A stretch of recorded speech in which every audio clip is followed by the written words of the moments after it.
The more you try to keep me down and keep my head above the water, you can never hold me down. The more you try to block me out, that's where I kick the wall down. You can never hold me back. The more you try to put me out, the more I'll be blazing, it's too hot. The more you try to put me in the dirt, increase my work, the expert. You see the hunger in the eyes of a survivor. Swallowed my pride, washed down with some saliva. Reinvented my whole life, mental MacGyver. One door shut, another open up wider. Listen, battle drums in the distance.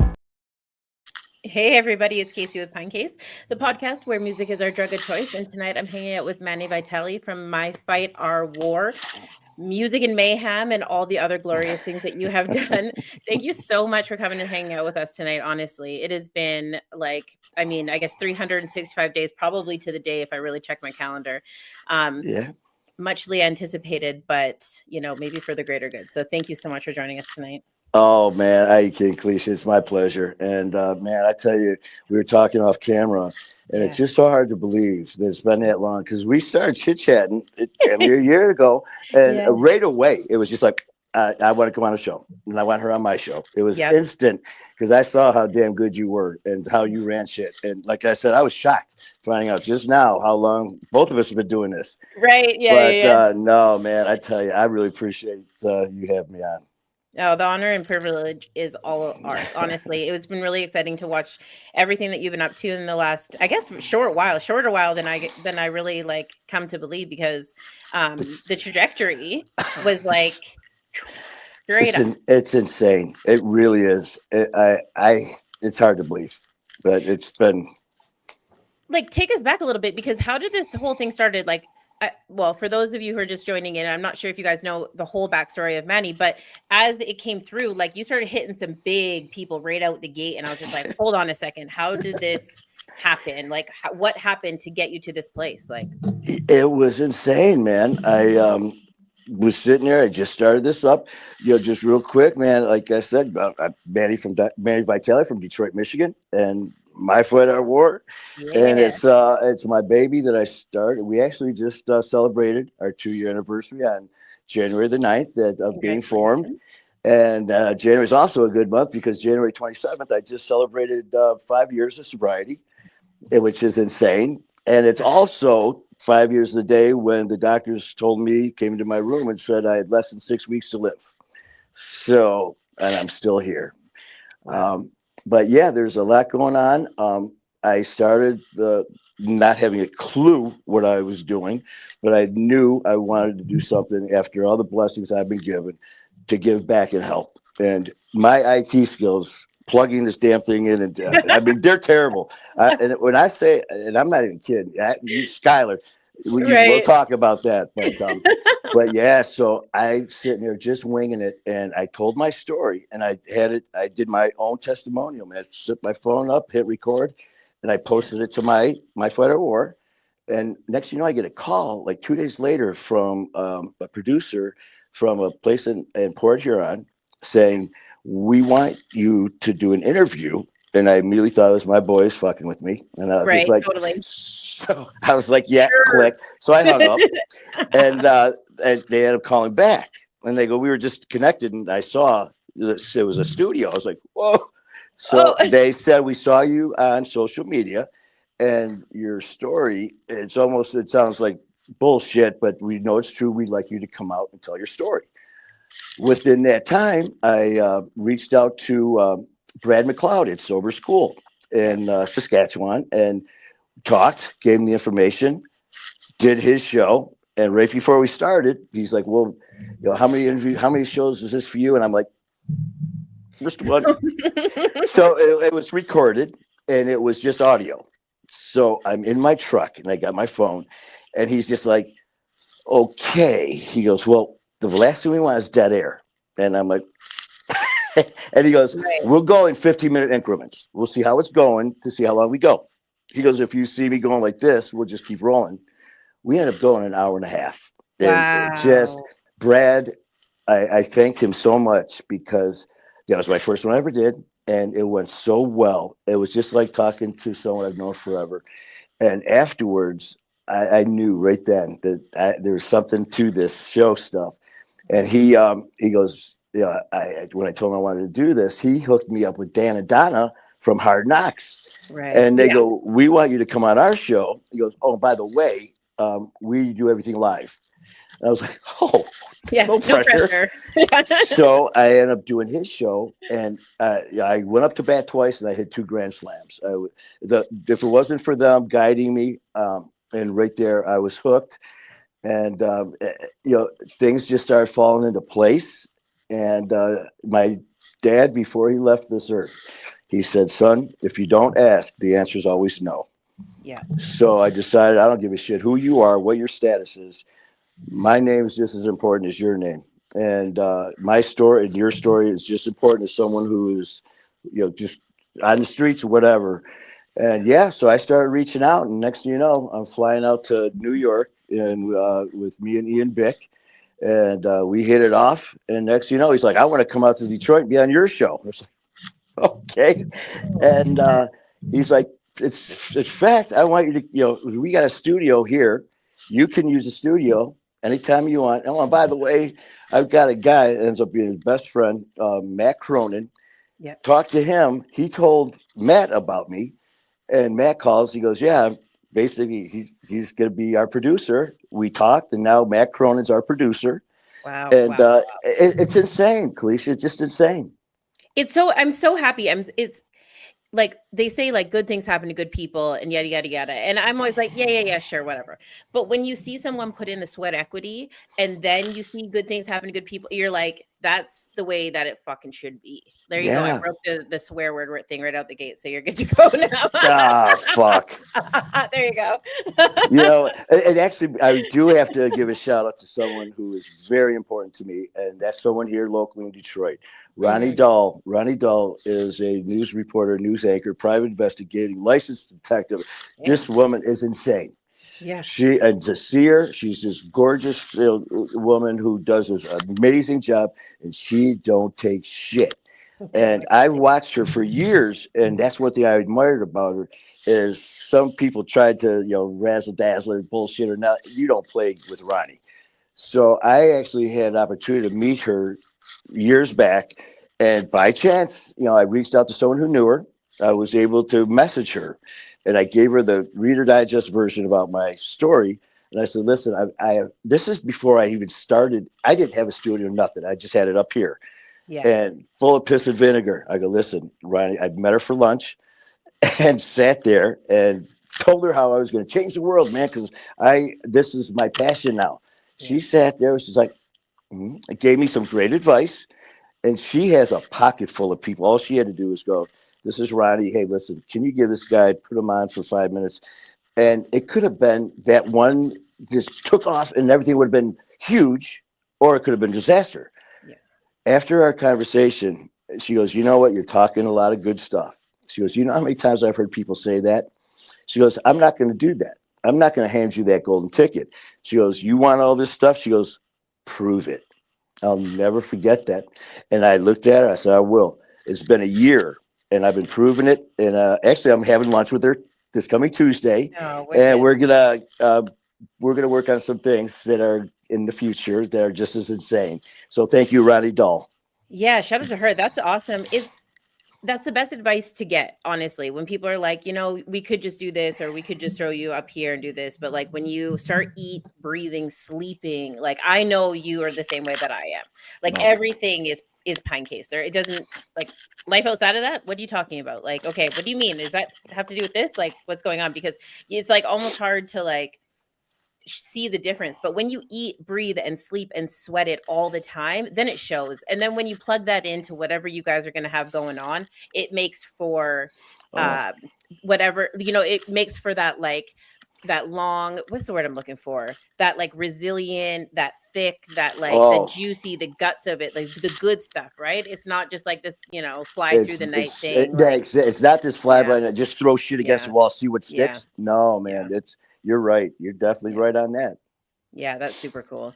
That's super cool. But could you imagine, like, because it sounds, you don't have like the traditional story of what we often cover on the show, which is kind of like, I had a good life and then I was, totally shit the bed for a while and then I pulled myself together and here I am. Like, you had a pretty decent life kind of the whole time while you were dealing with like your alcoholism and all this other stuff, right? Like I mean, there wasn't really like, I shouldn't say like you hit rock bottom, but your story looks a lot different than a lot of the stories that we have on here. Yeah, and what I'm going to do is just give the Reader Digest version Yeah. here. I'm not going to start with I was born. I was this cute little kid, and no, I came out as ugly as all of them. But no, man, you're right. I had a very, I don't even know if there is a normal life childhood, but I did come from a broken marriage, and my dad was very, very violent, physically, emotionally, spiritually. This guy was, and my mom got us out of there. Yeah. But that being said, man, I was surrounded by my cousins and families and aunts and uncles, no problem. Fast forward all the way up to, started drinking and partying. And mine got to the point where I ended up losing my best friend. He was like my brother since I've known him since I was in fourth grade, Jerry. And he actually died from organ failure, kidneys, pancreas, liver. And when Jerry died, I literally crawled into his hospital bed and I held him, and he took his last breath and he died in my arms. And I remember looking at my boys and I'm like, what a terrible way to die. Yeah. Well, my crazy ass life, I'm a former Detroit police officer, EMT. I rode with the 1% Motorcycle Club, the Detroit Highwaymen. So I literally went from a lawman to an outlaw. I had, during my drinking and drugs, I had that I don't give a fuck about you or anyone else. And if I hurt you physically, emotionally, spiritually, I didn't give a shit. In that time, a lot of fights, a lot of anger. It affected relationships. Been engaged 3 times, never made it down the aisle. Oh, And, no, I'm really good at that. Will you? But when it comes to that I do shit, it's like, what? So never happened there. It affected family, work, and like I said, a lot of violence, a lot of turmoil. I was involved in a fight. Dude shoved a gun right in my face, so I don't hear, and pulled the trigger, and I got a plate under this eye. A year later, I was in another one. The guy took a razor knife and sliced me down the side of my eye again. Numerous stuff, but the main one, well, I had a couple of occasions where the doctor said they would read my history. And they're like, there's like 4, my appendix burst. I had a surgery go bad where my lungs filled with blood. But the eye opener was 5 years ago, as we talked off screen here, about January 27th. I just celebrated 5 years of sobriety. And that's also when I was told I was in the hospital for 30 days, 15 in ICU. I coded twice. And that's because they took me in because I was as yellow as a banana from drinking. I was pounded down towards the end there, 5th and a half a day. I mean, done. I mean, it started out, a friend of mine came over and she said, your eyes are yellow. Yeah, I know. Didn't give a shit. The next day I got up, did my normal routine, got to the store, grabbed my bottle. Ended up having to be taken to the hospital. Like I said, I was in there all that time, and my organs were functioning. I was in organ failure, but they were still functioning. One morning, the doctor wakes me up. It was him and a younger female associate of his that were in charge of the organs. And he says, Manny, I got to talk to you. You've been in organ failure this whole time ever since you've been in here. But in the last going on 24 hours plus, your pancreas, kidneys, and liver have completely shut down. And when that happens, there's no pill, there's no medicine, when one, you're in trouble. When all 3, he said, unfortunately, there's nothing we can do for you. Hospice is taking over your care. And he gets up and leaves. So I'm sitting there, and I'm on Dilaudid now because my pancreatitis is so severe. Plus, my liver's failing, so all the enzymes are going to my head. I'm hallucinating. So I'm like, did that happen? And I ended up falling asleep. And I wake up, and his associate, the younger female, is standing in my room just staring at me. Very sweet girl. I mean, I was in there a month, so we got to develop a relationship, and she's just staring at me. And then when I woke up, it kind of startled her. And I knew that it was real. And she said, I know my associate was here. And I'm like, oh shit. I go, this is real, isn't it? And she said, Manny, she goes, I'm so sorry. And when she said that, the reality hit. And I just said, please, there's got to be something you can do. And she said, there's nothing we can do. She goes, when you go into complete organ failure, you're done. And so she sat down and I go, well, how long do I have? Is my mic fucking up here? Does this sound okay? Yeah, sounds clear. Oh, okay. So she sits down and I go, how long do I have? And she starts crying even more. And she says, less than 6 weeks. And I was like, so I had to call my mom and my family. I mean, I've never met anyone who's had to do this that's still alive. I called my mom. She's like, hey, hi, how you feeling? Ma, I need you to come in now. And she's like, what's going on? I can't tell over the phone. So it's her and my family comes in. And on the way there, I'm like, how do you tell your ma, I'm sorry, I'm going to be dead in a month? So they came in and I told them, and they immediately thought I was hallucinating. The doctor said, there's nothing we can do for them. Well, they come in to do my blood and give it to transfer the records to hospice care. They come in 4 hours later to redo the blood test. And I'm like, you're taking blood from a dead guy? Why? Well, yeah, that was just like, they wouldn't tell me. So they come in. This went on for 7 days. They kept telling me, I go, I want to go home and die. And they're like, we're having issues. They were lying to me the whole time. And I found out why in the last day. But every 4 hours for 7 days, they're taking blood. And every time doctors and specialists are in my room, all with their iPads, looking at me, talking to each other. And I'm like, what the hell is going on? So finally, on the last day, my room is packed full of doctors and all these specialists, all these people just, I felt like an exhibit at the zoo, man. And they're all just staring. Dr. Death is at the foot of the bed. Then he reaches down, he grabs my ankle, and all of a sudden he starts smiling. And then he starts laughing at me. I was like, you evil fuck. You're sending home to die and you're laughing at me?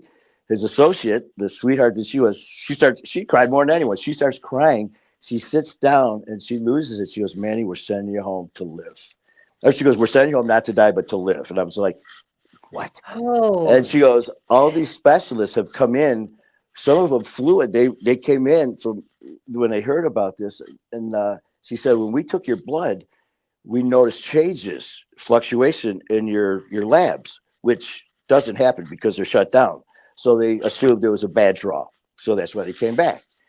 And when they came back, it even fluctuated more.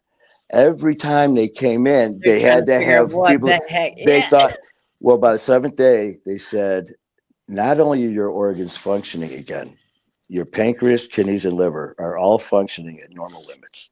They said, and they go, when we told you you had less than 6 weeks to live, we thought you were going to be dead in 48 hours. It was what we wanted to give you enough strength and fight to have some of your family that was coming in from out of town. They said, we didn't think you'd be alive 48 hours. And here I am 5 years later. And since, I'm not on any medication, my kidneys, pancreas, liver are functioning at normal. I am on like blood pressure medicine and stuff, but we're all on blood pressure medication. You talk about a gift, I'm here. And like they said, they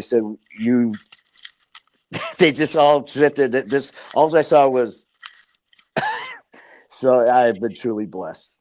Man, every time, so like when I hear stories like this, like the human body is just such an amazing thing, but there has to be like some testament to like you and wanting to survive, because I'm sure if you had just rolled over and been like, okay, fuck it, like whatever, like your body would have done just that, Yeah. And these docs, they were looking at my past history, and the ones like shooting, stabbing, appendix burst.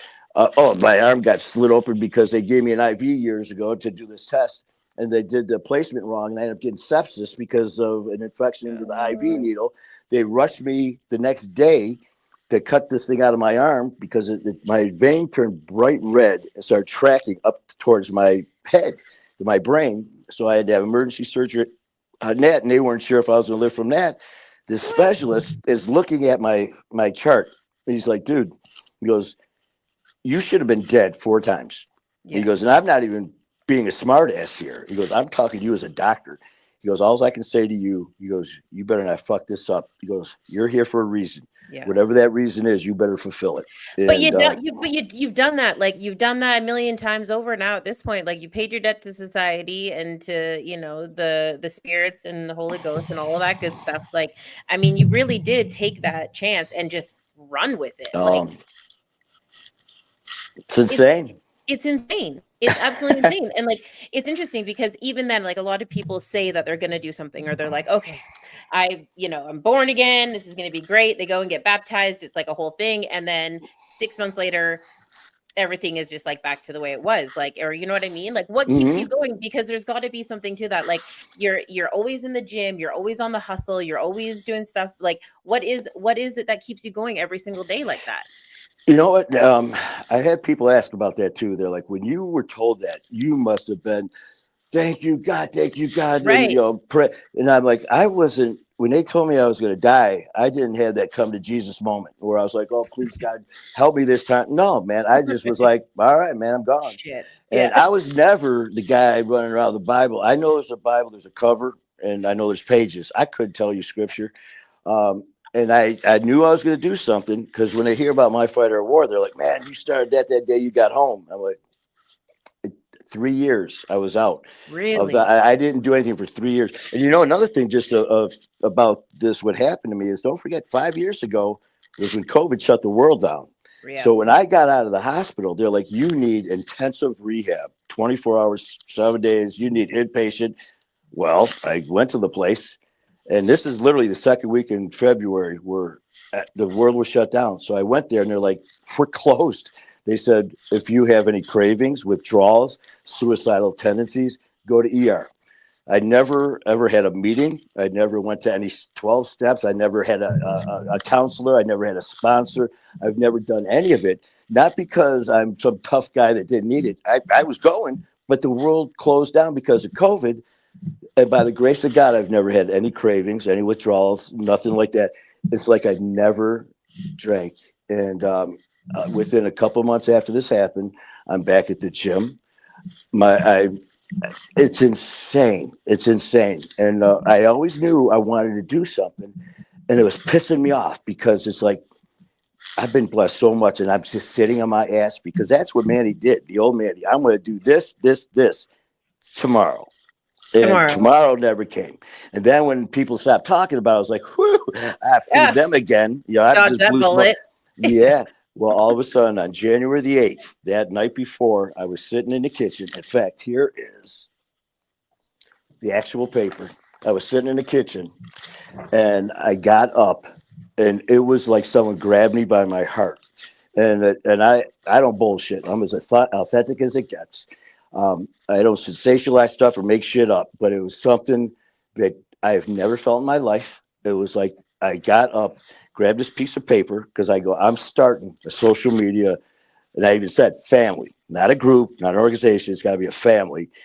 So I'm going through trying to figure out how to do it. And of course, you need a name. Hey, all you drunk druggers, come on, follow me. No, I need a name.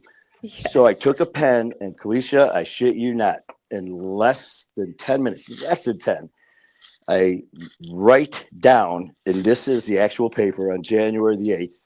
My fight. That's a wolf.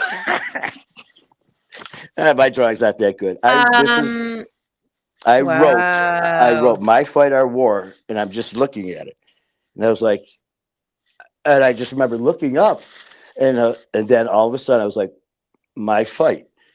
Alcohol. Okay. Some people's fight heroin. Some people's fight meth. Some people's fight PTSD, eating disorder, whatever. My fight.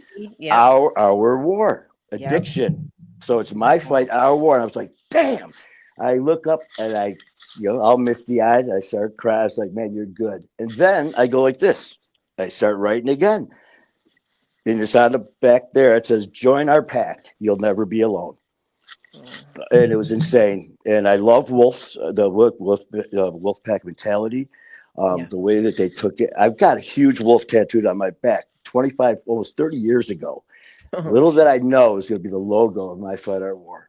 Yeah. So, and ever since then, that day, it's just like something's taken over. I never like to talk to people. I mean, in a public setting or like as a speaker. I mean, I would start, if I had to get in front of 2 or 3 friends and start talking, I'd start hyperventilating and start sweating and shit. I couldn't. So the idea of me now, as you can see, you can't shut my ass up. So I wasn't going to say nothing, but no, for sure. But that's it.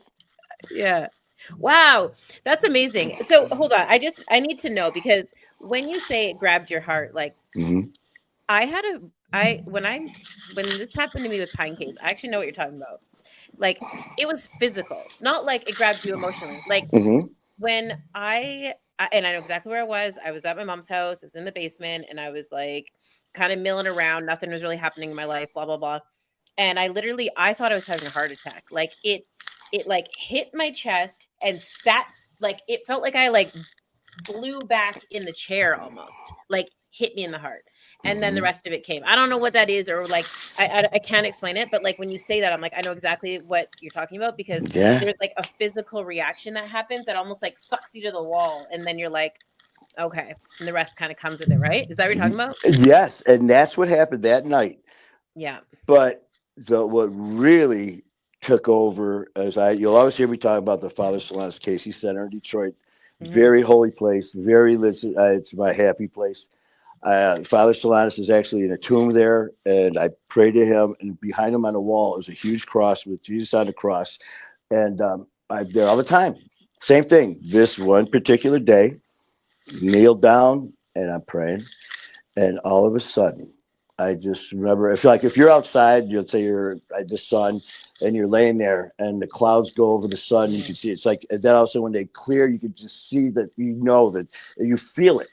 Yeah. I'm sitting there praying, and I had my eyes closed, and all of a sudden I just started crying. And I just remember, just praying and grateful and blessed. And all of a sudden I just said, please, God, please bless me with the strength to do what you want me to do.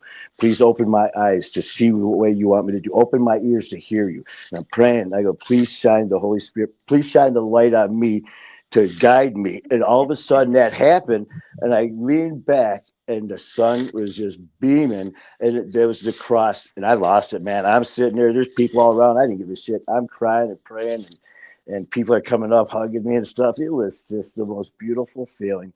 And I've heard other people say that, you were blessed, you were touched by the Holy Spirit and all that stuff. And you know what? I can't explain it either, but it was the most special, beautiful experience I've ever had. Well, and like, regardless of what people say or think it is, the feeling's still tangible. The experience is still real, right? And so like, even for the people like myself who aren't religious, like I've had these experiences, and the things that would have to line up in order for that to happen in that moment are a lot. So sure, like maybe it's just synchronicity, but like that in itself is just as powerful and as moving as if it is something that's religious, because in order for it to happen, you know what I mean? You had to be thinking those thoughts. The sky had to part, like, the window had to be near. Like, there's just so much that has to happen in order for that to be a thing that is just like, oh, that's, Yeah, it was insane. It was insane. That's amazing. That's really cool. It's okay. So that's wild. I actually never tell people that, because I'm like, everyone will just think I'm crazy. Like, I had this moment where I like felt like I had to sit down, like, sure, Kalisha, whatever, right? No, man, I know what you're talking. Those of us that's happened to. I don't care what anyone thinks, because it was so special. I wish that it happened to everybody. Yeah. Because it was the most beautiful feeling. And I tell you what, it's been a year since that experience, and I have been nonstop ever since. But not everything has always been beautiful. And when you talk about like the 1%, like to go from a lawman to an outlaw, like that is extremely intriguing to me. And when you talked about it earlier, I was like, we're going to brush over that, because we're going to bring it back to this. And I really want to know like what that transition looked like, because I would imagine that involved a lot of fucking praying too. Like, how do you go from Detroit police and EMT to 1%er? Well, and the thing is too, is funny, because when I did Ian's show, brought that up, And it's so funny. You get those keyboard warriors who like to talk shit behind a keyboard and a monitor, but are too freaking cowards to ever come on a show and confront you. So they call you out and shit. A lot of his people that were watching are like, "Oh, he's full of shit." There's no way a 1% or any MC would allow a cop to come in. Well, you know what? It's not the case, so it's proven. But what happened for me, I knew before I went in with Detroit Police, I knew these guys for years. Yeah. So they knew me, Manny Vitale, before I was with Detroit. So they knew me, the person before the badge. Okay. And then they knew me, the story that was going on, the reasons leaving. Right. So it's right there laid out. So because the shit, when you get in an MC, there's guys who have been called out for being accused of being a snitch, and you find them in dumpsters. You find them with bullets in their head and set on fire, and that's just the way of life. That's the way it is. And I had an incident where someone accused me of still being, on the job, and I was basically called out by the national president, the vice president, master sergeants, all these people. I got a call one day and they said, my brother Porky, God rest his soul, who's no longer with, I put him in a body bag. So crazy this shit is. During this time of my life is when the drugs and alcohol were out of the control. I didn't give a shit about anything. My normal to me, I'd wake up, throw on my jeans and my leather. I'd put a 40 cal on my hip, a 38 in my vest, a knife in my boot. And that was normal to me. And I get a call. We were supposed to go to the clubhouse, and my brother one of the guys, actually, I just thought of it. The guy who called me, the club brother called me, is no longer here because he was shot and killed and set on fire. And that shows you the violent lifestyle. Yep. So, I was called out, and, these guys who were tight with me in the club, they're like, listen, man, we know the truth, but just because we do, some of these lifers, lifetime members and honoraries, they got more stroke than we do. If you don't go to this meeting and you just bail and throw your cut at the clubhouse and you just walk away from this, we wouldn't blame you. Yeah. Back then, I'm like, fuck you. So I went home and I grabbed another gun and I went to the meeting by myself. I met with them all. And I basically said, if I'm lying, and I go, whoever told you this is a lying piece of shit. And they go, well, what if we told you it's an honorary? Whatever. So I said, if I'm lying, you take me to the clubhouse. You lock me in there with 10 of the baddest son of bitches, or whatever happens. And I go, when you find out I'm not lying, my shit goes. And things end up working out. Obviously, I'm still here. But it was very, basically from a lawman to an outlaw. And it was insane, man, because you're under fire. 1 minute I'm working with the feds, next minute I'm being, hounded by the feds. It was insane. Well, and I don't know if I should really even go here, but if a person is open about being a police and then is hanging out, I'm not really worried about you.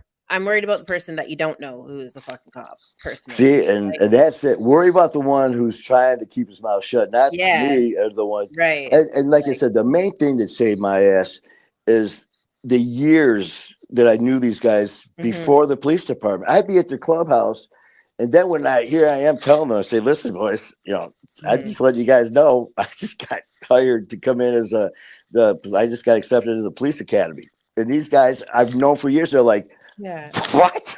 and even when I was riding, when I was with Detroit, I still, had contact with these guys. They were my friends before. And of course, there had to be a fine line. But then when I left, I remember I've got my badge on my arm here somewhere. And it's also got 2 other badges from 2 of my partners that were killed in the line of duty. And I wear that proud. And I remember I had a member come up to me from the club when I came in, and he saw that, and the little smart ass, he's like, you cover it up or we'll cover it up. And I'm like, you bad enough to do it, and it's still there. And what saved me is you never want to bullshit these guys. They will smell you out, and then you're in trouble, because then all bets are off. I laid my shit on the table, and I was just as authentic then as I am now. And so, it was a wild life. And by the grace of God, I'm still here because, like I said, Porky, the one I was just telling you about, I literally put him in a body bag. And in the years that I was with those guys, I looked at a picture just the other day, a group picture of us on this picnic table, and there's 5 guys who have all died, and only one was from natural causes. Yeah. Dang. Yeah. So yeah. I mean, and that's, it's not necessarily the, like, we talk about it on the show. Like, it's not the necessarily the substances. I mean, the fentanyl crisis is a little bit different, but it's the lifestyle. There's a whole other bit that comes with all that. And not to say that you were doing drugs when you were like once a biker, always a biker, but like, because those dudes aren't really fucking with that shit anyways. But I just mean, like, it's not just substances, it's lifestyles that come into effect when you're talking about numbers like that. But yeah. Wild. Yeah, I was curious. I was like, I don't know what's going on here. Like, and I posted it. A couple of my uncles were like, "What?" Yeah. And there was a guy who's in Connecticut, Sos, and he actually took the clip from me and Ian's interview, and he posted it on his show, and it got like 40,000 views in like a couple days. Oh, wow. And these are all bikers, and of course, a lot of them were chiming in, saying this is bullshit. And if you go to Sosa's page, you'll see him watching the interview, along with me and Ian. And when Sosa comes on, he's like, explain what was going on. He goes, he didn't I never infiltrated a club. I came in, everyone knew who I was. And he, like Sosa said, he goes, he straight up prospected, came in, probie, and got a full cut. And, and I came up to, sergeant at arms and all that, working my way up the ranks. And it's a insane lifestyle. And by the grace of God, I'm still here from that one too. Or your, charisma and skill, because there's got to be some, like, to be able to navigate all of those people's personalities and, like, to make everyone at ease and a little bit comfortable and all of that stuff. Like, that's, I mean, yeah, God, he was definitely with you, I suppose, but I think a lot of that has to do with you, my friend. Well, I tell you, you're right, Kalisha, too, because when I was there watching some of these newbies come in and trying to be what they thought that these honoraries and all that wanted, it's like this stereotype what you had to be. They'd sniff them out in a second. And if there was any doubt at all, or you tried to say the right thing and just try to, like I said, they'd sniff your ass right out. I mean, I came right out. I was me, from the minute I came in until I walked out. I left with no problems. I left on very good terms. I still speak to some of the boys, and so it's all good. And now this is this is what it's all about, is behind me. Very cool.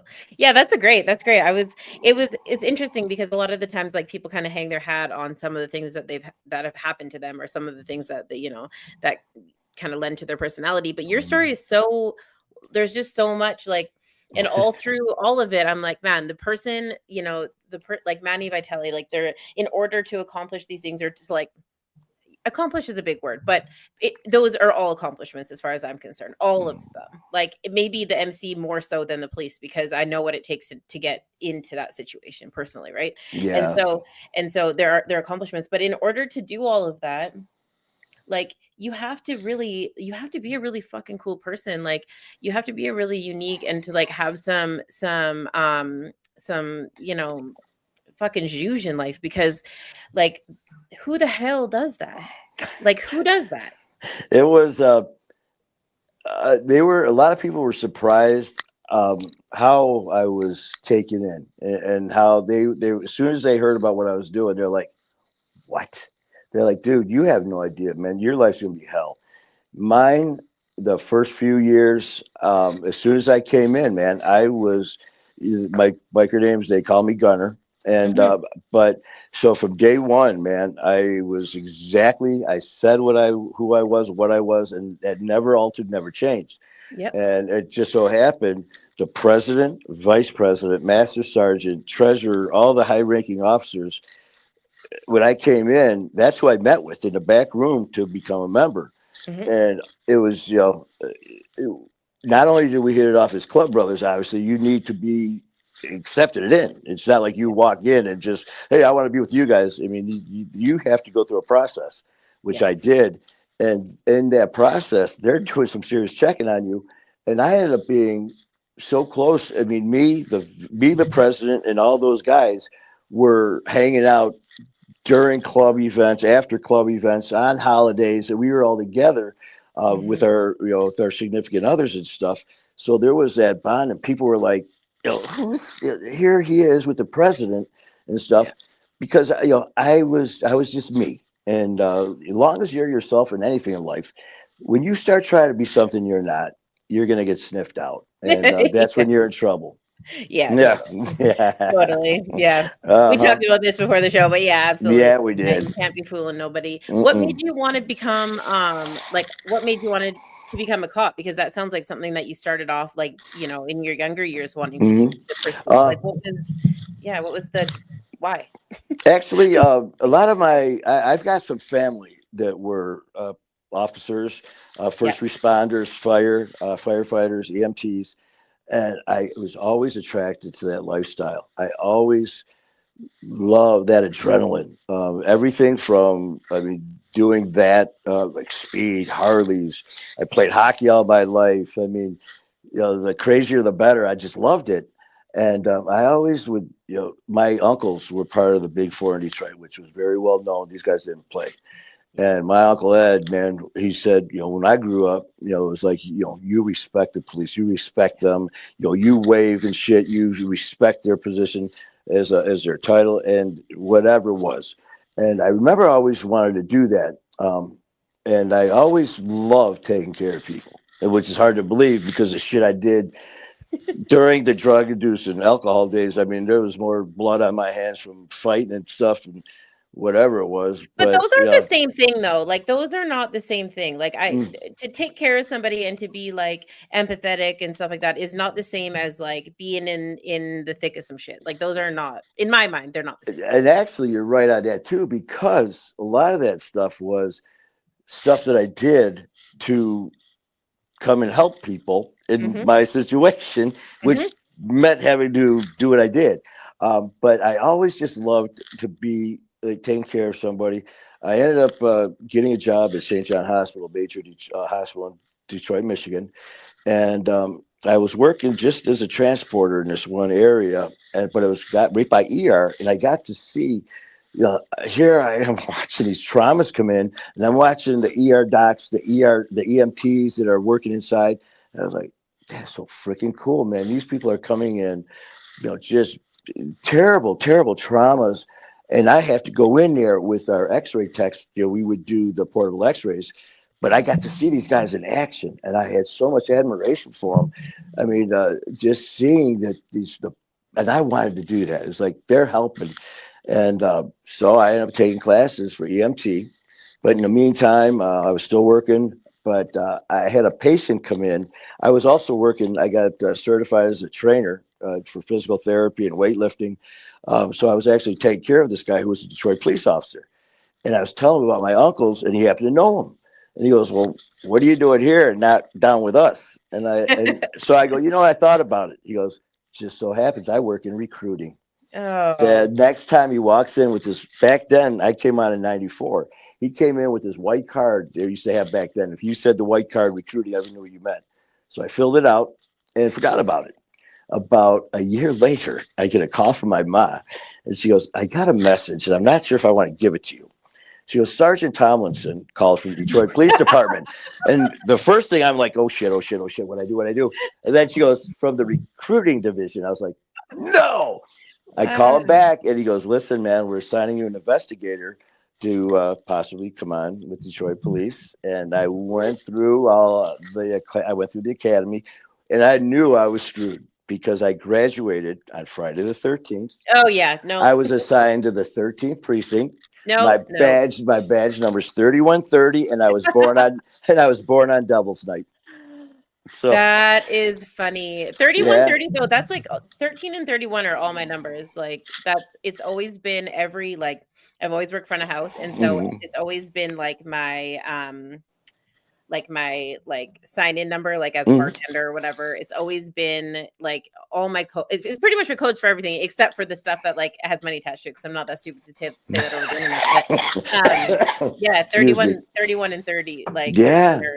there's something about those numbers. For sure. Yes. So I mean, that just kind of having that first response to be there. Just like I said, that adrenaline rush was amazing, and I loved it.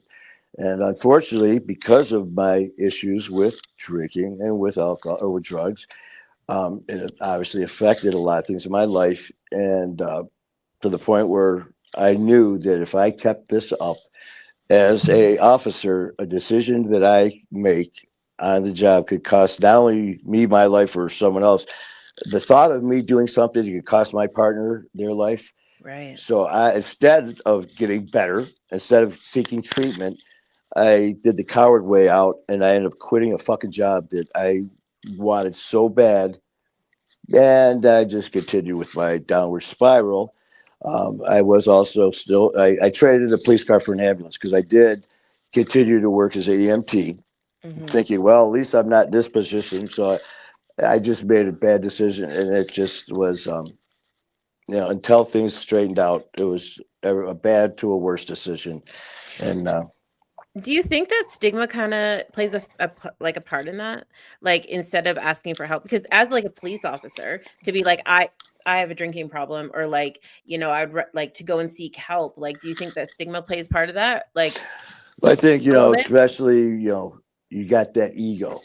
Yeah. I don't need help. And there's such a huge issue with substance abuse in first responders, police, fire, EMT.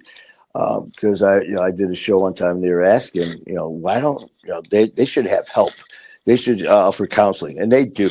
The problem's not them. The problem's us. Right. We have to reach out, and I could have, and I didn't. And it was because, you know what, it had such a strong grip on me. I would rather lose a job that I loved than admit that I had a fucking problem. Yeah. And that's unfortunately what I did. Yeah. Well, I don't think you're alone in that. I think a lot of people struggle with that. Like, it's a lot easier to not admit it to ourselves or anybody else, right? It doesn't, it's not easy. And I think a lot of people struggle with that, like just coming clean with it. Because then you got to live with, what if I fail? Or exactly. I can admit it and we can get to it, but then what if I, fuck it all up, and then now I'm a loser, right? And exactly. Yeah. And that's like I tell people, man, first thing you gotta do is, especially with this, everything as far as me, even with my fight or war, I when I started this family, like, listen, nobody will tell you what you have to do, and that will not be allowed. You can offer suggestions. I will tell you what helped me and offer those as suggestions. But, we're just going to do what we can to help people in any way possible. But, the first thing I had to do, I had to own it. And for the longest time, I'm like, there's no issue. And my life just, and then, so that for one time when I tell people this, for me, I had to own it. And until you own it, it owns you. Whatever it is, drugs, alcohol, whatever it is, until you own it. And that's the mindset that I've had. Yeah, it's yeah, exactly. And to be another example of like not doing the AA thing and not doing the traditional treatments, like I think that your advice carries like a lot of weight to say, like, you need to own it, and you need to like you reach out and to look for support, and you're not alone in this. Like the things that you say, they carry a lot of weight, especially with us over here, because we're in a similar situation. Like, traditional treatments weren't really the route for everybody over here. And so, to have a community that you can rely on, and to hear things that you say that, it's important. And I appreciate you for that. I appreciate you for that. Oh, well, thank you, man. And the one thing I always say too is I will support every single organization out there. If your purpose is to help people that are battling addiction, mental health issues, whatever it is, I will support you. Doesn't necessarily mean I agree with your tactics or your technique, but that doesn't matter, because I've had people come on, and a lot of it, when you hear recovery is a lot of it will go to the traditional, the AA with the 12 steps and all that. And I did get approached by a couple family members as soon as I got out of the hospital with my situation. And, like I always tell everybody, don't worry what everyone tells you. You need to do this. You need to do this. If you don't, you will not. Basically, I was told if I don't do this, you will fail. They meant it out of love, though they were worried about me. So when I came home, these were actual statements from two people. They said, the first thing you got to do is you got to go to meetings every day for, just getting into this process. You need to get a sponsor. 90 meetings in 90 days. You got to get it. You got to get a sponsor. You need to call that sponsor every night. You need to check in. You need to do this. You need to do this. Yeah. So I'm sitting there going like this. And I go, shit, you're making me want to drink right now. Yeah. And then for me, I'm a very tight person. I keep things inside. So for me to walk into a building with total strangers, sit down and be told you have to do this, it just wasn't for me. But I have tons of friends who do that process and are doing great. They're not only in the 12 steps, they help now. They are doing it as well as participants as far as helping others. They're doing great jobs and they're helping so many people. But it wasn't for me. It made things worse. But then again, I tell people listen, we're not for everybody either. Some people need that physical contact. Some people need that. So I'm like, listen, I'll drive you. I will drive you, but it's just not for me. And you have to work with what works for you. Yeah. Well, and I appreciate you being a spokesperson for it because for me, I white knuckled. Like I've been to an AA meeting. I talked about it a little bit on the show with Skylar. Like I've been to an AA meeting and I've been to an NA meeting because I made a promise to somebody who basically said, if you don't, I'm taking your life away, which is another tactic that I'm just not a huge fan of. Like this whole strip people's dignity and identity away from them. Like we're not here for that either. But, and so I went, and what I found was that I grew up in, a little bit of a situation, right, with my mom, and she really relied on these meetings heavily. And so she would come home and she would recite all this stuff, all these, all the serenity prayer and all this stuff.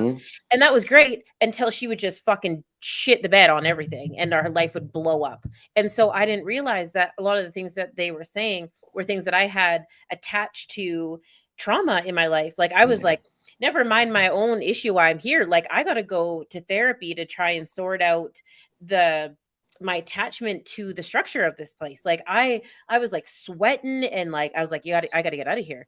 And like, that's not really fair to the organization because they're fantastic. But but when you have somebody who's got maybe like, a history, not a history, but when it's like, what's the word I'm looking for? I was gonna say genetic abuse, but that's not it. You know what I'm saying? Like, yeah. When you get something like that, where it's not your DNA, but it's just, I know. Generational. Yes. When you have generational trauma of substance abuse and use, then you don't realize like the things that kind of come with the traditional ways of care. Like I couldn't handle it. It wasn't for me. Is it successful for a lot of people? Absolutely. Yep. Did it make me want to do some bad shit? Yes. So I, to open up the door and the platform to people to be like, you know what? It's okay to go out and go horseback riding, or it's okay to hit the gym, or it's okay to start kickboxing, or, go and learn how to play an instrument if that's what's going to keep you moving in the right direction. That's cool too. Like, it is. And that's just it. They're like, well, you have to do it this way. I'm like, why? Why do I have to do it that way? What about this way? Well, we haven't tried that. Exactly. You know what? Traditional. What is traditional? Just something that's been done. How about trying something that hasn't been done? I've had people tell me, where do you come up with this shit? It's like, I don't know. It's just stuff you think about. And with my fighter war, what we do is, like I said, we just offer suggestions. I always have people say, listen, what worked for you, and then share it. When I first started, there was a lot of people that were coming on that were used to other platforms where it was, what are you doing? Oh, well, I'm telling you right now, that's not going to work. Because, in fact, I was told, what to expect by a couple of people that I used to work with who were part of different platforms. And they're like, well, you have to do this because if you don't, this is what's going to happen. They're telling me what to anticipate, basically. This, and then if you don't go to these meetings, then the withdrawal, then the cravings, and you're going to start feeling, they're telling me what is going to happen to me in my future. It was like, first of all, I will never let anyone tell me how my future is going to be except the man upstairs and me. That's my choice. That's not yours. In the past, that was alcohol's drugs choice. I got rid of them. Now I own them. No one else is going to own me except the guy, big guy upstairs. Yes. No, it's so, and like the mantra of it all, like I was talking to one of our admins today and I'm like, you need to go to those and get your coins and get your numbers, get your days and all of that stuff. But in the same way that if you write, I am enough on a mirror and you look at that mirror every single day, I am enough, I am enough. Like when you're doing that same thing with, I am an addict, I am an addict, I am an addict, like, do you really want that to be your mantra? Like there's got to be some other words that we can put in there to fill that space with that isn't constantly telling yourself that you're this, because like, I don't admit to being an addict. I never have, because I'm not. And I utilized substances in ceremonial and therapeutic purposes, maybe a little bit elaborate. That's what I used to tell people when they were like, what are you? I'm like, I just take advantage of stuff. And I'm glad that I did that because in my heart of hearts, I'm like, I can efface that and then move on. I don't want to be 86 years old being like, my name is Kalisha Campbell and I am a da-da-da. Like, I don't want to live with that. If some people have to tell themselves that to remind them what they don't want to do, that's totally fine. But I'm here with you. I think it's really important to find the things that you want and that you're going to go after and then use that with the same amount of enthusiasm and integrity. Like, and the thing is, by no means, because I know my message is probably getting blown up by people, and I am supporting all of them. Of course, I have driven people to the meetings. Yes. I've gone with people to the meetings because I've seen the amazing things that it does do when certain people need that structure. I'm supporting you 100%, but I'm telling you, I was telling these individuals who were basically telling me that we're just letting you know we are here for you when you fail. So you're setting me up for failure. How about I'm going to take what you've given me and I'm going to add to it. Instead of following these exact guidelines, I'm going to add some guidelines. Yeah. Good, bad, or ugly, they're mine, but you know what? They worked. And what I'm going to do, I'm going to take those guidelines and I'm going to share them. Not tell somebody what to do. I'm going to share them. And if they choose to use it, great. And if not, I'm going to drive them right back to this meeting. And because they're helping. So yeah, totally. It's like, that Manny Vitale, like, that son of a bitch. That's too funny. No, I love that. And I think it's really important. I was really excited to have Skylar on and him be an example of, really the, white knuckling and knit and gritting and like doing it for yourself. And I'm super excited to have another great example of like what it looks like to have, a little bit of sweat equity put into it and some heart and some drive and surround yourself with good people. Because I think it's so important, especially like for me, this is my meeting, right? This is my accountability. This is like when I know that I got to clock in and I got to clock out and like we're gonna talk some potentially some recovery stuff and like that's cool and like I get to meet new people and stuff and so you can't show up in your PJs with your snacks. You got to pull your shit together and be a big girl or whatever. Yes, you do. Yes, you do.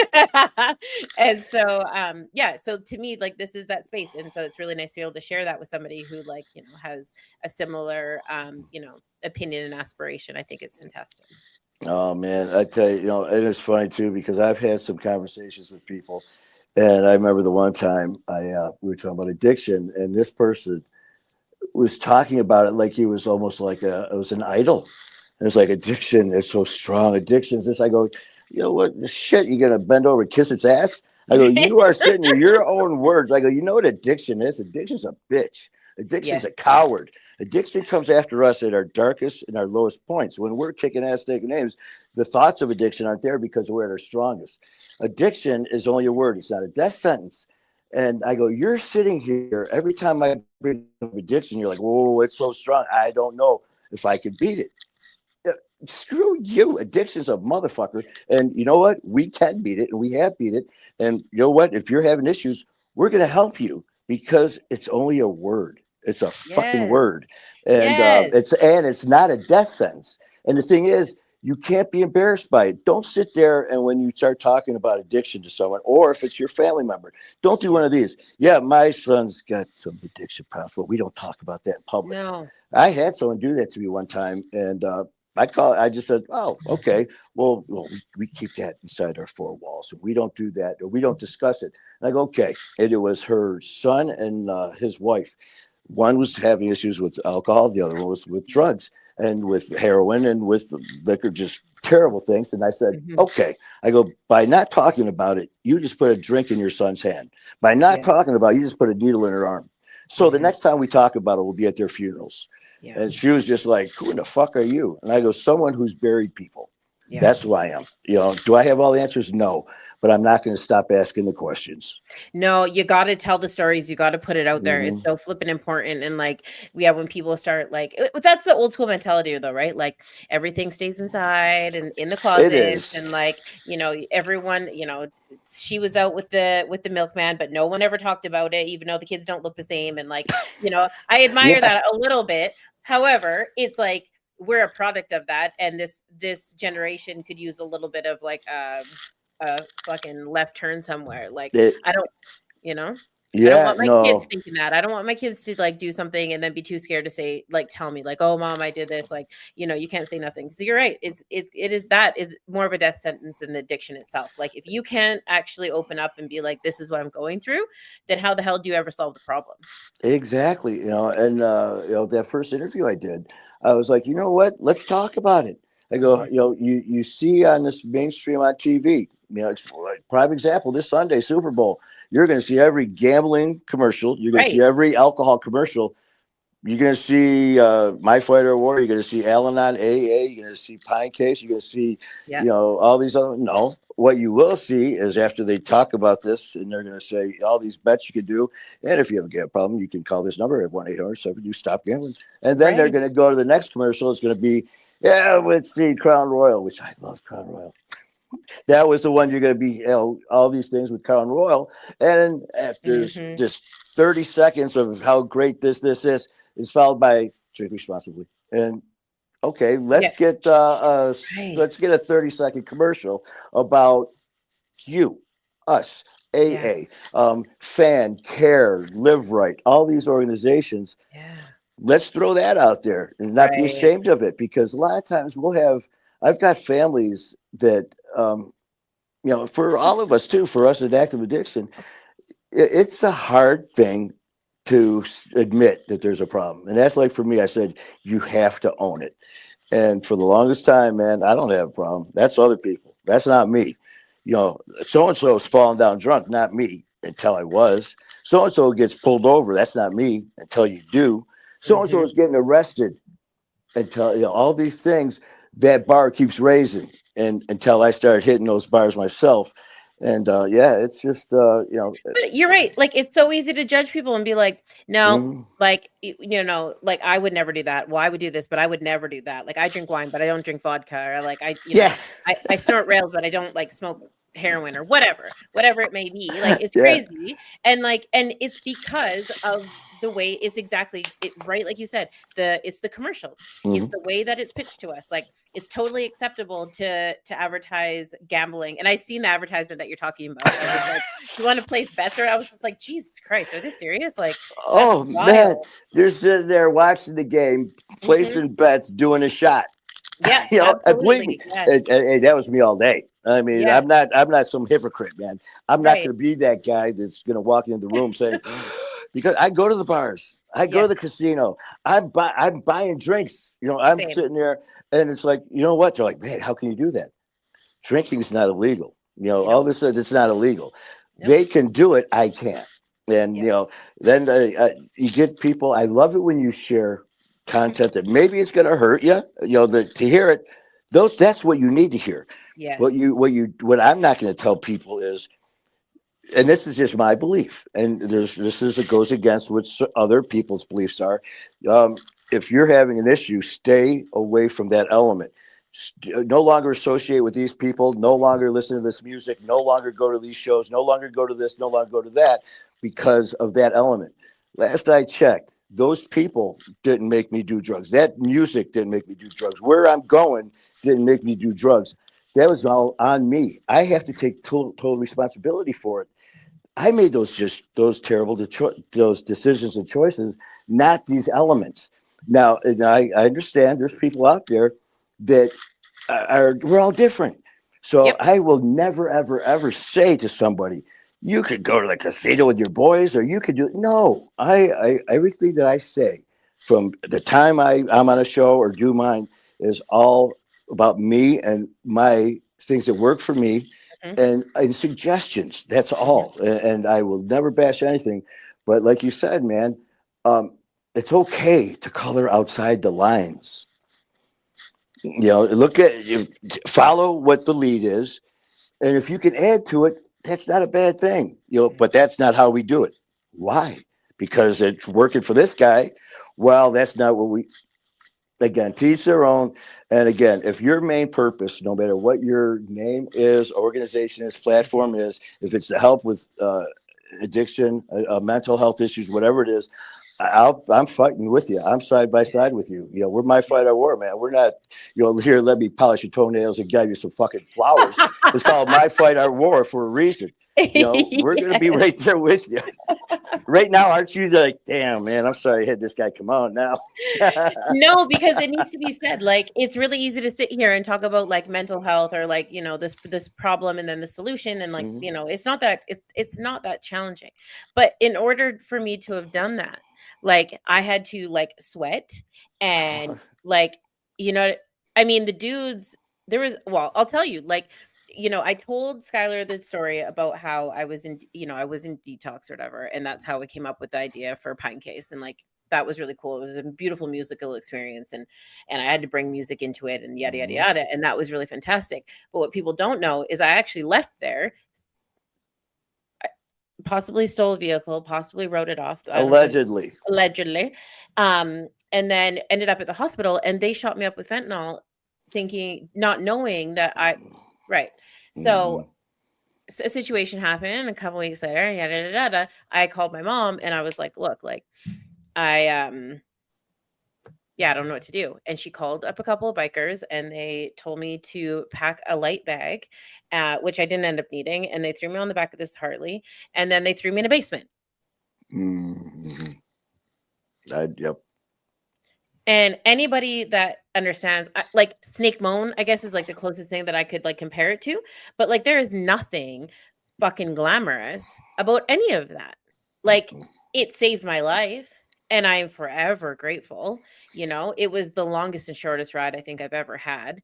And it was like 3 days later, they let me out. Well, not let me out. I mean, there was water down there or whatever, but like let me out. And like, they didn't let me out. And then they're like, okay, we're going to take you to meeting. They were like, throw this leather on, we're going. And I was just like, fuck yeah, right. No, like, I just want to go like lay down. They're like, throw those jeans on. We got shit to do right now. And they like took me down to a lake, threw me in the fucking river.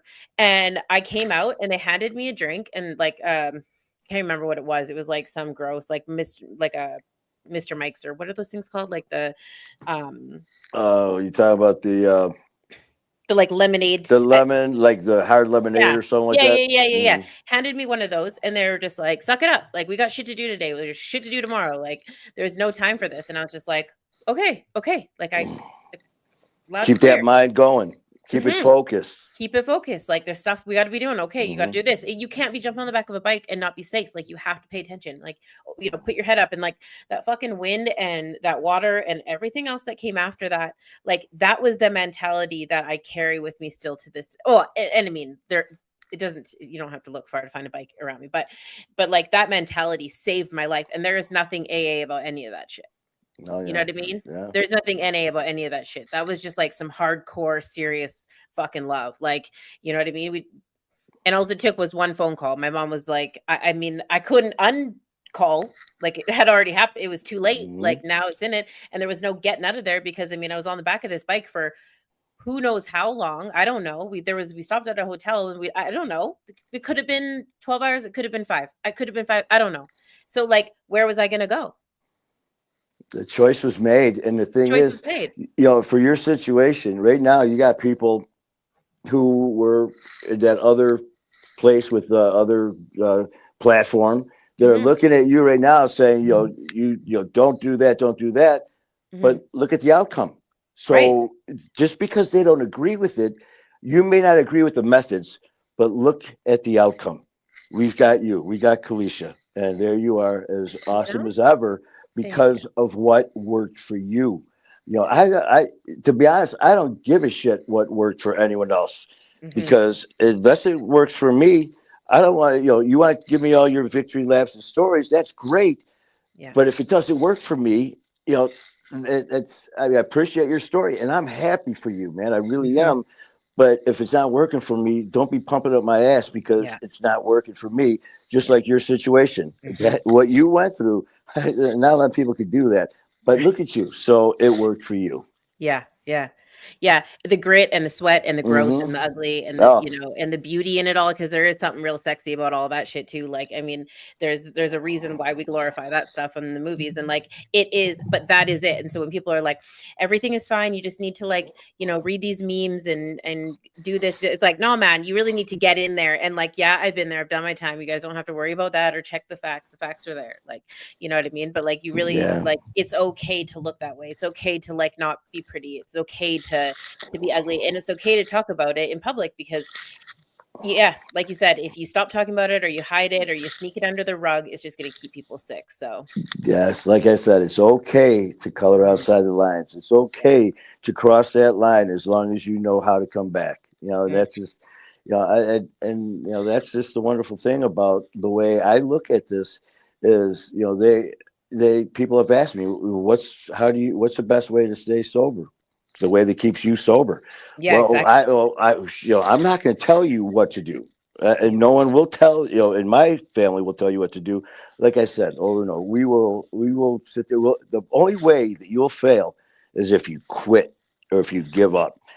If just because you want something in life and you go after, I did a little reel this morning talking about that. You've got something so set that you want to do that means everything to you. But you don't do it because you're afraid, then you failed because you didn't even try. You go after something so hard with everything you got and it didn't work out for you. You didn't fail. All you got to do is regroup, come at it a different way. Maybe you're not going to get exactly what you want, but you're going to get damn close. And that's a victory. The victory you're not going to have is the one that you never try. Yes. Fucking amen to all of that. Absolutely. And like, there's no freaking shame in failing either. No, like, shit. That was my name, man. And it's just get up. It sounds so easy and cliche, but it's the truth. It is. And when you look back, like I've looked back in my life so many times, and we start writing it down sometimes, like, cool folks like us, we keep thinking we got to write a book or something, right? So like there've been a few times like where I start writing it down and I'm like, all of these things that I think that are so monumental, all of them were like a failure and then me trying to get back up again.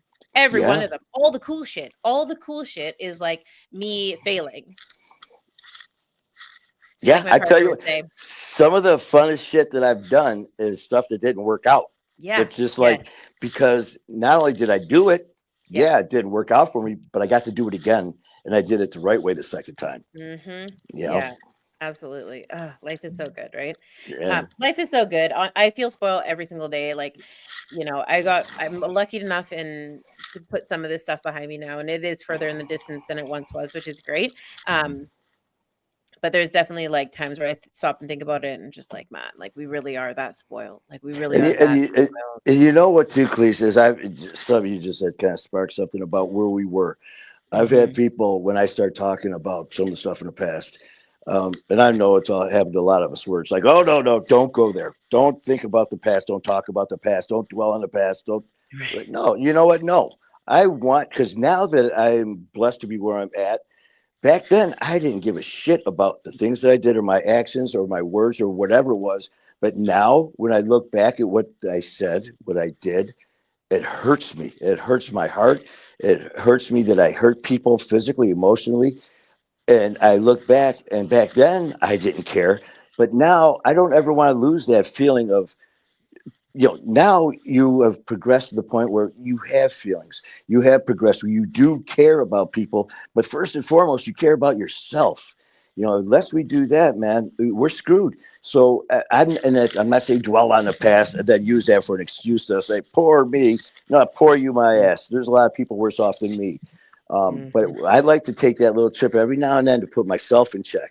It's like, all right, man, you're doing pretty damn good. You're doing. Wait a minute. Don't forget, you asshole. Remember what you did? Yes. Now, do you remember seeing your ma crying your eyes out and you didn't care until this actually happened, man? I had to have one of those talks. Son, we have to talk. Okay, sit down at the table. My ma started crying her eyes out. And she's banging her hand on her chest.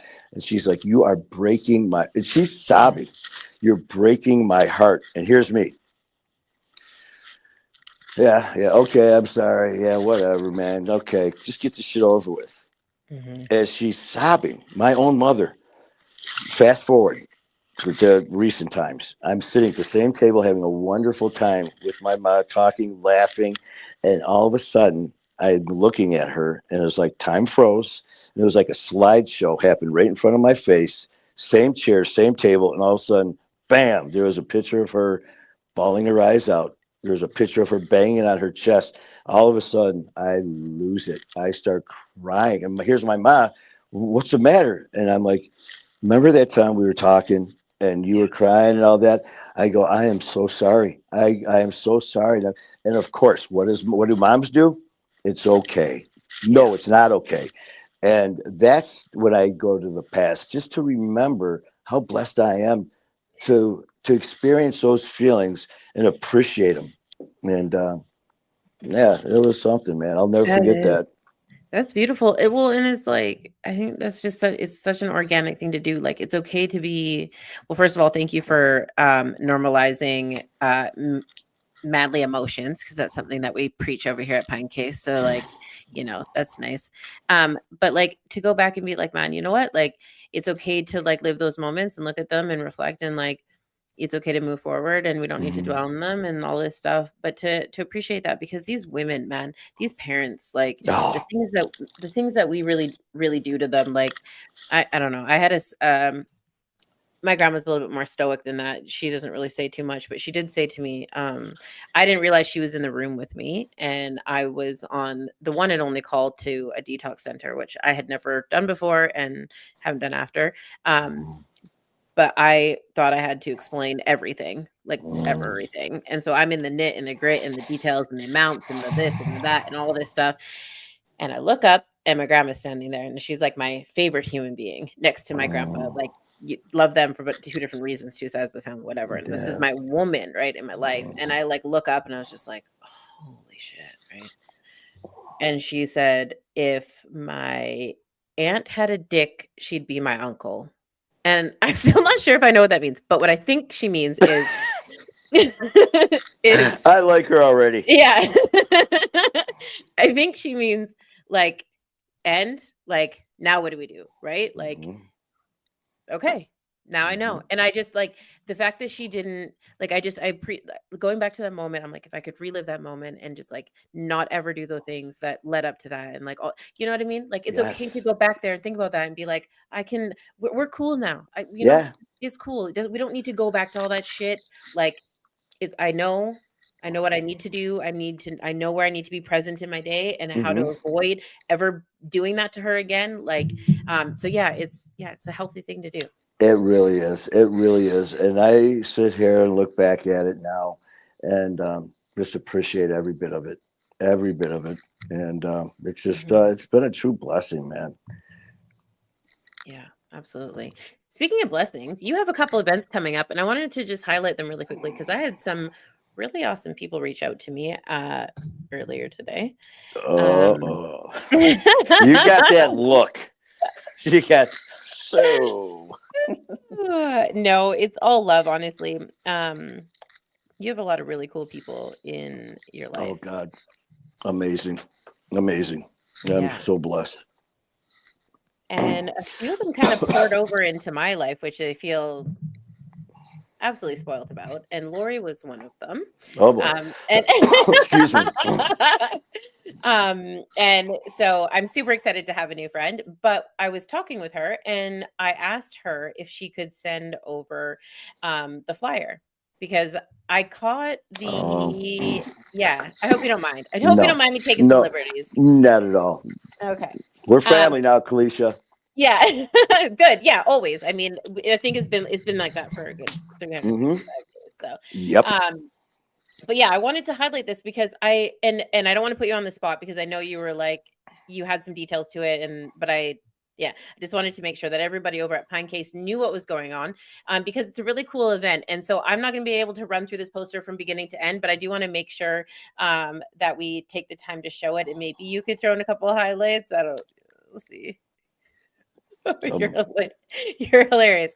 Tell me, tell me about this event, Manny. Like, what is going on here? So June 7th. June 7th. Yeah, Lori is an amazing lady. She is absolutely amazing. She has been doing this, I believe, for over 9 years.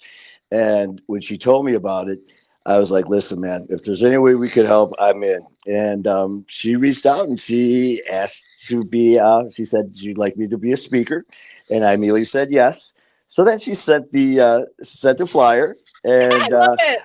I was like, man, that's awesome. I go, I will definitely be there because, there's this one person there in that back corner, that really good looking dude. I can't wait to meet him. So she was just like, she's like, oh, Manny. She's like, you just make me laugh. So that's awesome. Yeah, I'm really looking forward to it. And not only that, but Lori, the amazing person she is, she was talking about, she goes, you're really making an impact down here in Athens, Alabama. And she goes, to the point where we're going to raffle you off.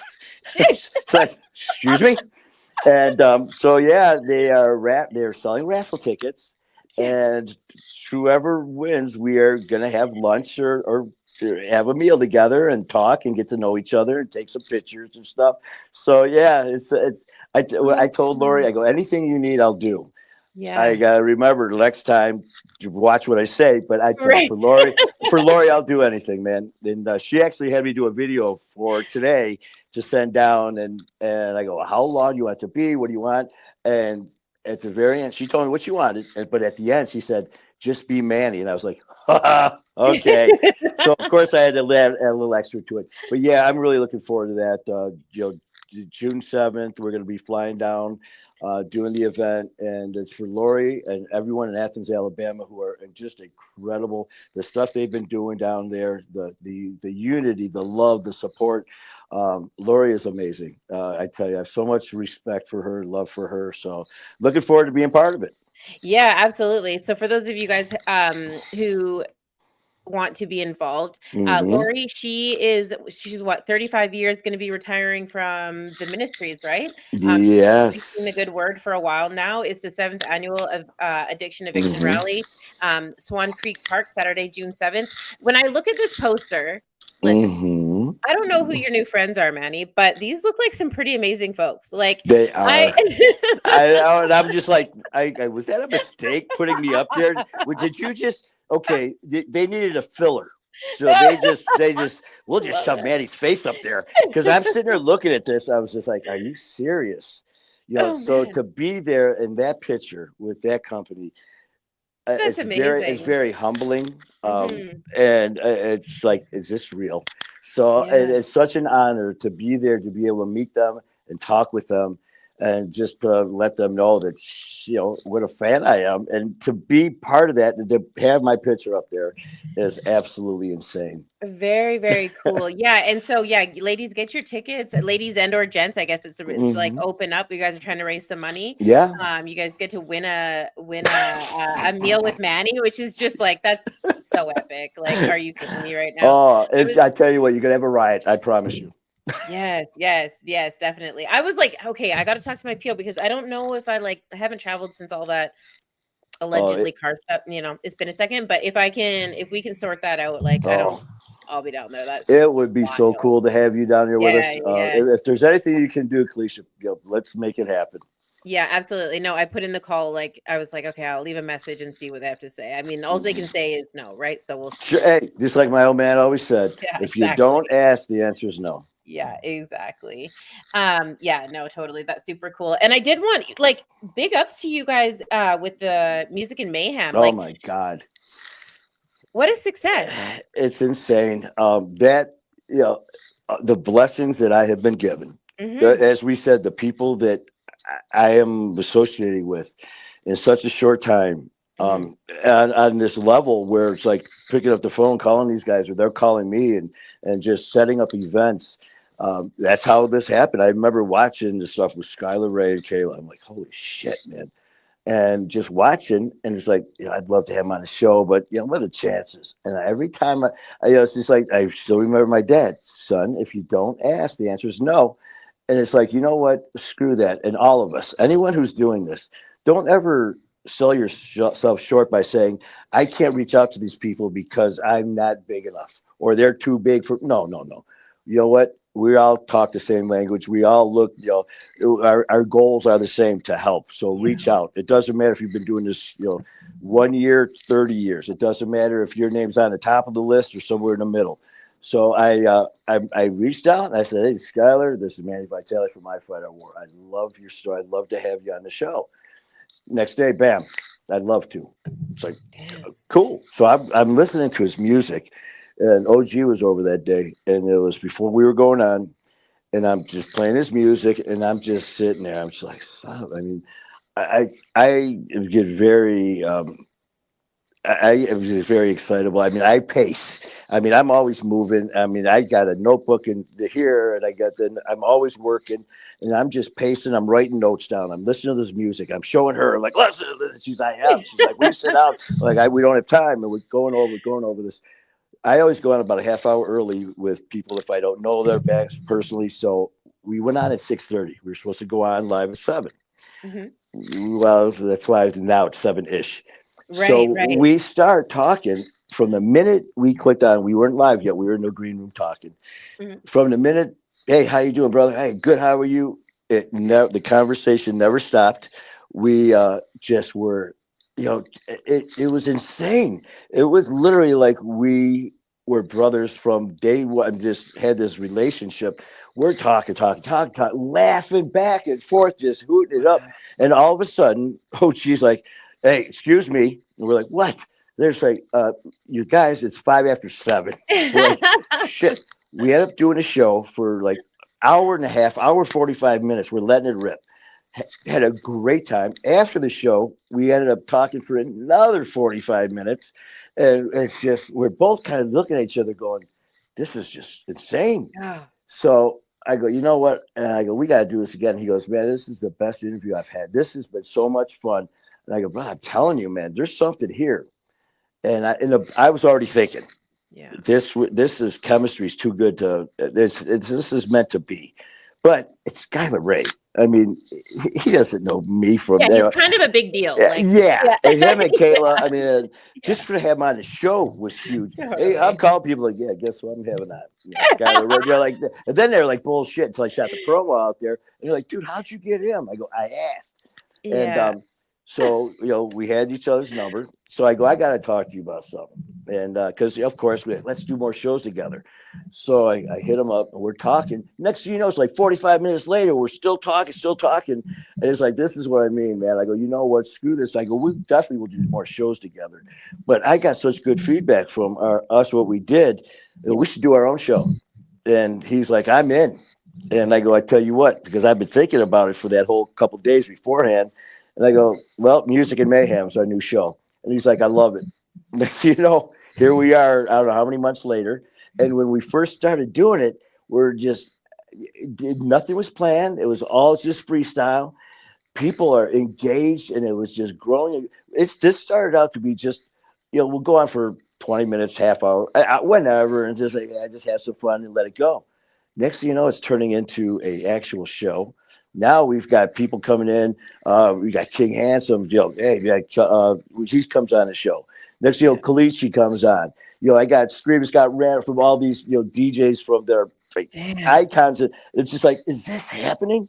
So now we are taking it to the next level. We are in the process of doing a lot of things.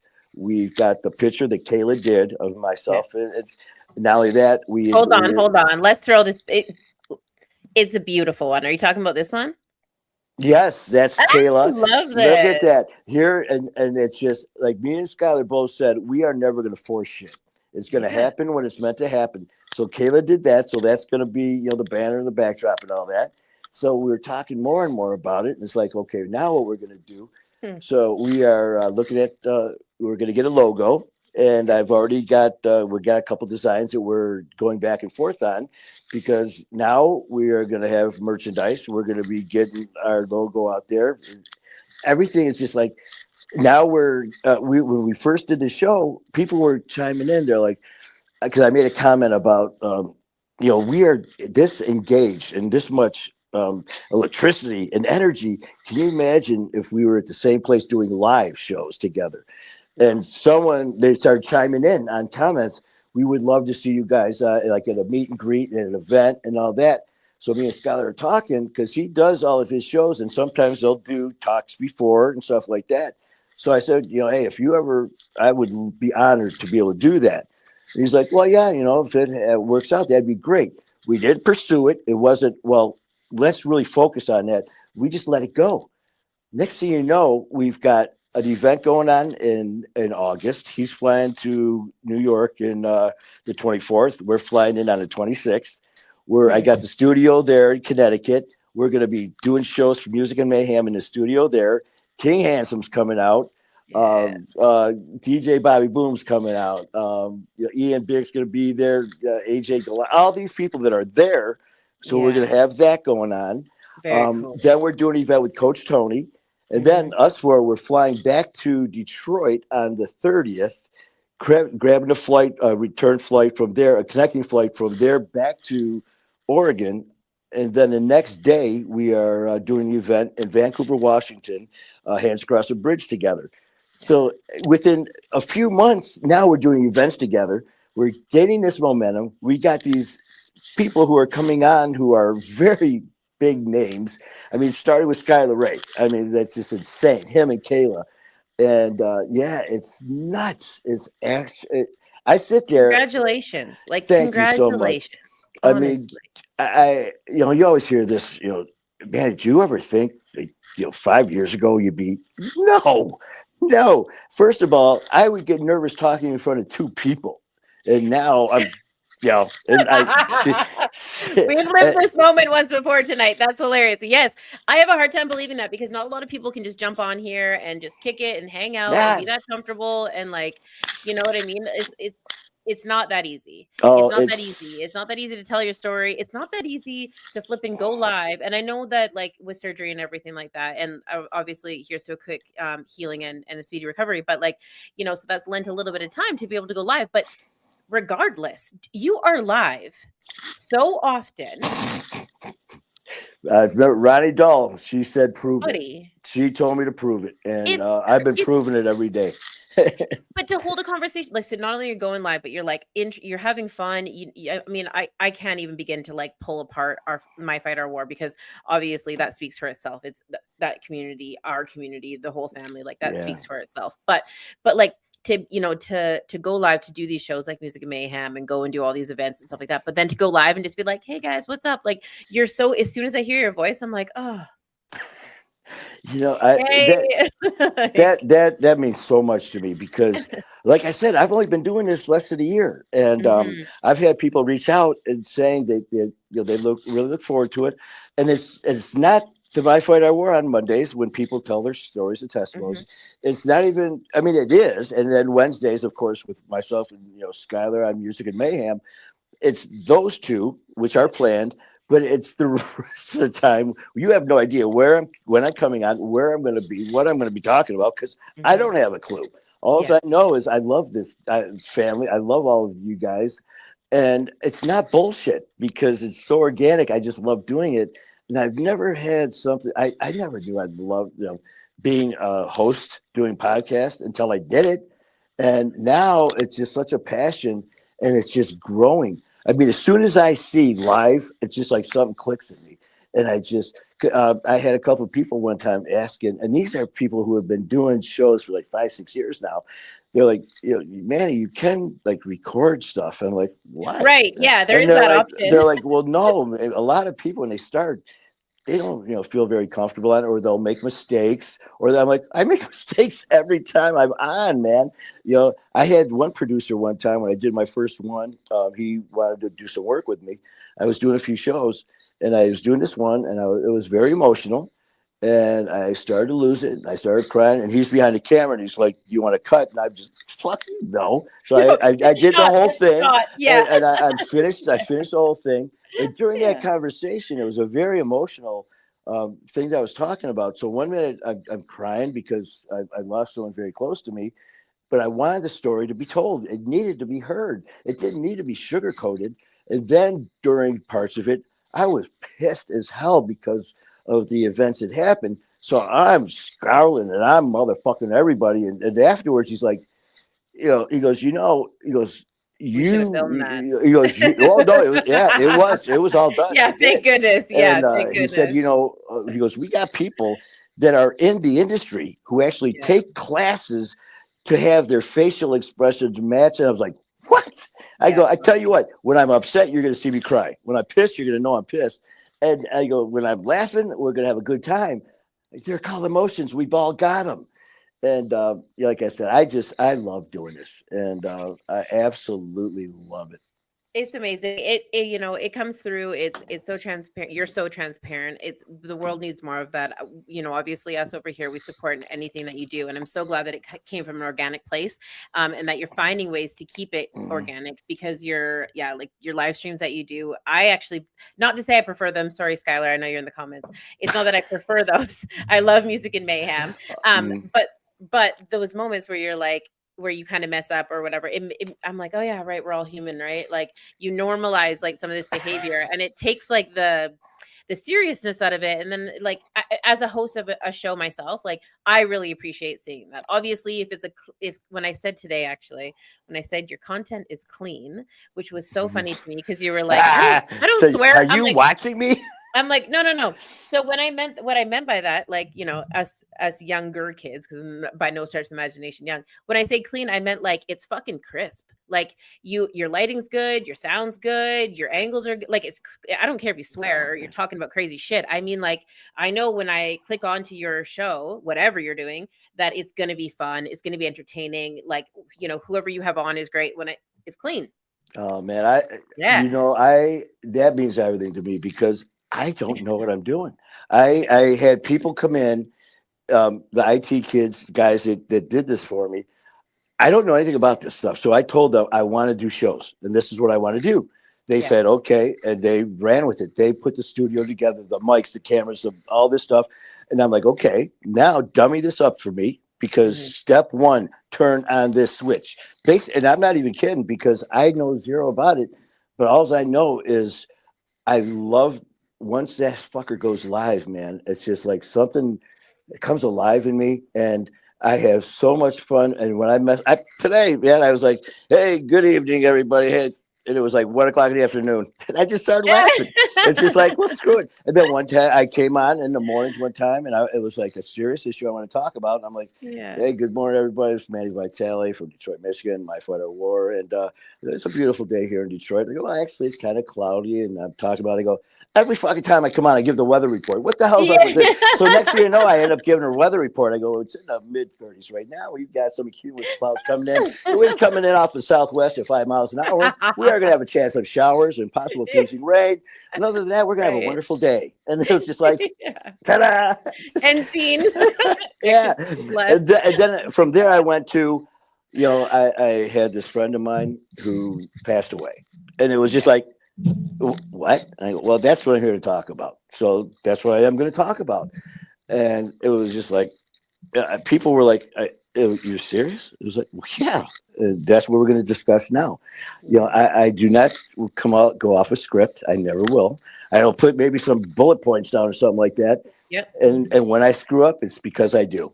When I do good, it's because I'm very blessed. And a lot of it is having Skylar, having these people who gave me a chance. And so I will always reach my hand to help somebody because someone gave me that chance. And and you as well. Like here, I appreciate your compliments so much.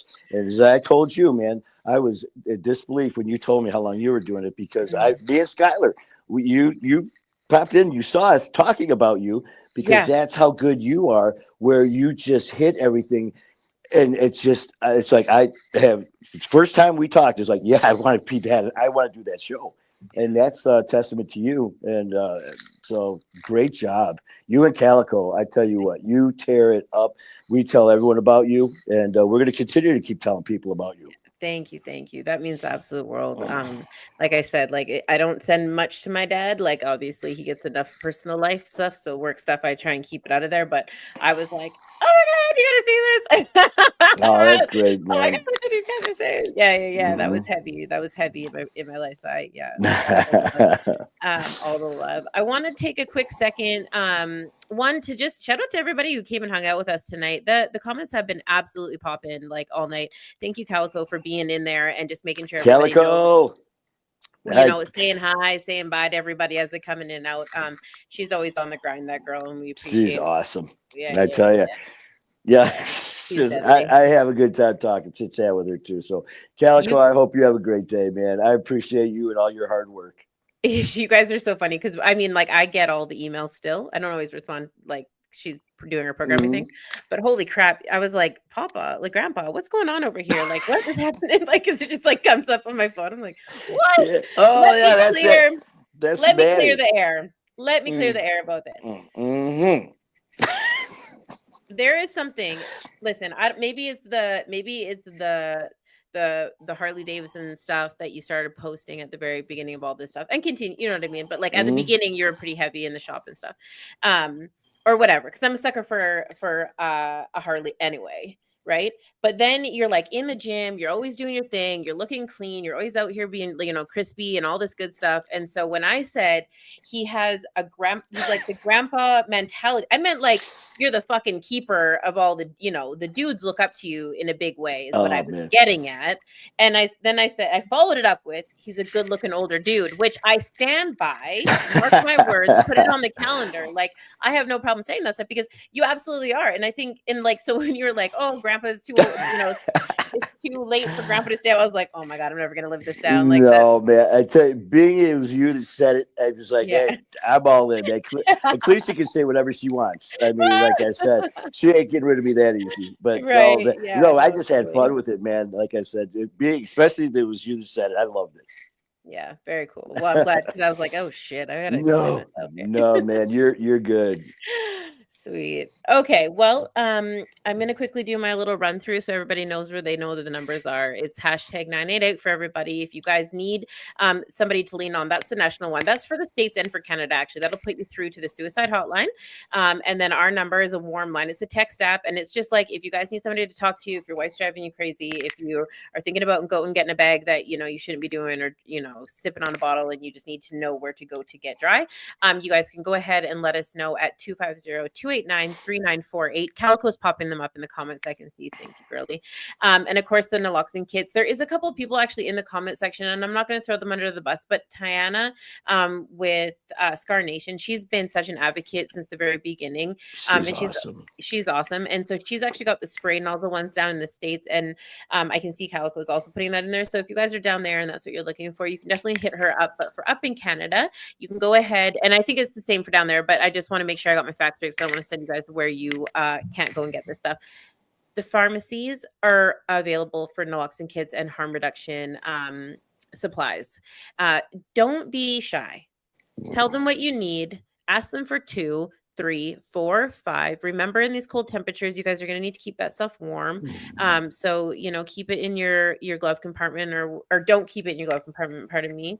If you guys are outside or whatever, I know that's tough, but yeah, just be aware that it needs to be at a warm temperature. You're going to have a hell of a time administering it. And harm reduction can, like the supplies can also be found at the ERs. So if you guys want that information again, it's all in the comment section. You guys can totally hit us up at any time and we'll let you know. You can go to all the pharmacies. You can call the text line. Call the text line. Yeah, do that. Call the text line, wouldn't you please? You can call or text. I mean, honestly, we'll answer. 250-289-3948. We have volunteers that run that 24/7, so it's always on. Let us know what we can do for you. Thank you so much, you guys. Take care of each other and stay safe and all that good stuff. Manny, what a absolute fucking pleasure that was. Man, I tell you what you just, I mean, I'm sorry, I was just listening to you and I couldn't stop smiling because you are nailing it. I mean, you really are. And it's not just talk, it's not show, it's not because you want followers or popularity and numbers and all that. Everything you're doing is so real. And that's why, people want to come on your show. That's why I couldn't wait to come on here. And it's such an honor and pleasure to be here with you and Calico and all of the family that you guys have. I mean, everything to us. If there's anything that we could do at My Fight Our War, anything me and Skylar can do at Music and Mayhem, we are here for you 100%. Thank you very much. Well, the invitation obviously remains the same. You too. I knew this was going to be a week and I was like, I'm not a crier. Like, I'm not going to be like, I'm not going to cry. I'm not a crier. I'm just not a crier. But you guys had me so emotional this week. Like, with the community, it shows like, what a little bit of support for one another can do. And so, yeah, the door is always open. The invitation is always there. And whatever we can do for you guys, well, I got your number now. So yeah, hit me up anytime, man. Well, I had a great time. I really had a great time with you. Thank you so much. You guys stay safe, take care of each other, and we will see you next Tuesday. Bye. Put me in the dirt, increase my work, the expert. You see the hunger in the eyes of a survivor. Swallowed my pride, washed down with some saliva. Reinvented my whole life, mental MacGyver. One door shut, another open up, brighter. Listen, battle drums in the distance, moving with enough force like army tank pistons. Pray for the strength of Jah to fight resistance. Fight mode, shields up, moving with resilience. With the strength of 1,000 lion and the strength of 1,000 giant, please stay strong. Please stay strong. With the strength of 1,000 elephant and the strength of 1,000 tiger, we stay strong. We stay strong. We stay The strong. further you take my rights away, I'ma run to it, refuse to hear my voice. Speak loud when I spit it, but you don't get it. You just wanna be a side critic. See somebody else showing hate in the side of the road with it. Now how would you feel standing on the sideline and watch the color of a nation deteriorate over time? The flag real high, but compassion 6 feet below. Now you're searching for that justice that the side of the never showed. Deny my place, I'm back with a trace. Keep up the pace, tight lace, game face, get back in the race. Whatever they did could never be undone. Every dark night ends with the rising of the sun. Squandered every wealth that's built from the mud. Squandered every wealth that's built from the blood. Squandered every wealth that's built in chains. Stolen from the ancestors, running through my veins. With the strength of 1,000 lion and the strength of 1,000 giant, please stay strong. Please stay strong. With the strength of 1,000 elephant and the strength of 1,000 tiger, we stay strong. We stay strong. We stay